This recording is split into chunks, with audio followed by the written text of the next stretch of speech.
Assalomu alaykum, hurmatli kanalimiz muxlislari. Yana qabulimdan narxlar bilan ulashaman. Xush kelibsiz. Nima shikoyat bilan kelgandingiz? Assalomu alaykum. Men birinchi betga kelganimda bo'g'im og'riqlarim juda kuchaygan edi. Tizzamda, bo'ksalarimda, barmoqlarimda juda kuchli og'riq bo'lardi. Turganimda qiynalar edim. Shunda tizzamga har xil dorilar, mashqlar qilar edim. Yana ba'zi og'riq kuchayaverardi. Oxiri betga kelganimda autoimmun tiroidit degan tashxis qo'yishdi. O'shanga lecheniyalar qildi, o'zini dietalarini qilganimdan keyin mana hozir 2 oydan buyon umuman og'riqlar yo'q. Hamma analizlarim, otvetlari ancha yaxshi chiqibdi.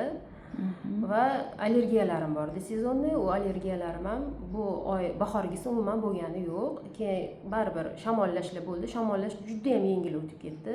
Hamma og'ir bo'lsa uyda, meniki juda yengil, oddiy bitta zanjabil ichib ham yaxshi bo'lib ketaverdi. Shunaqa aytilgandek, vrachni aytgandek hammasini vaqtida qilinsa, hamma natijalar ko'rinar ekan. Xo'p, ovqatlanishda nimalarga e'tibor berdingiz? Ko'pincha men ovqat haqida gapiraman, to'g'rimi?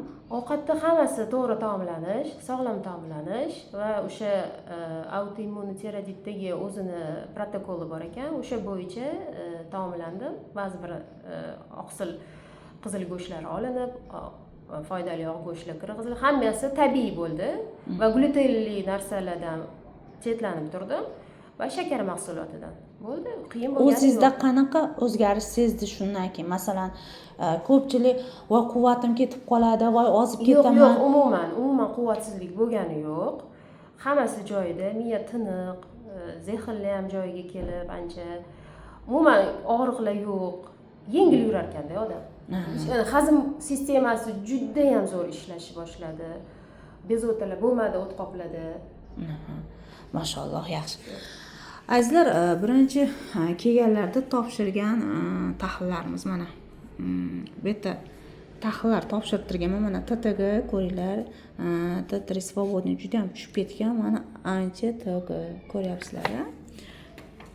Ancha topa va ferritin, vitaminda juda ham past bo'lgan va mana eozinofil baland, bemorda limfatit baland, virus nagruzka bo'lgan.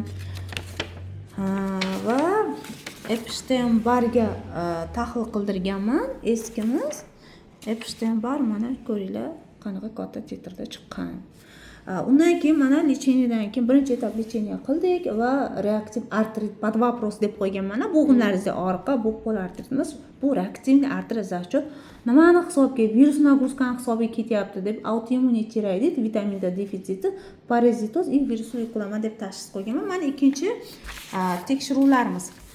Ko'ringlar, mana solishtiringlar. TTG mana juda ham idealda, yaxshi. T3 svobodniy ham yaxshi. Ancha to'p qaranglar 115 ga tushgan. Avval 384 bo'lgan.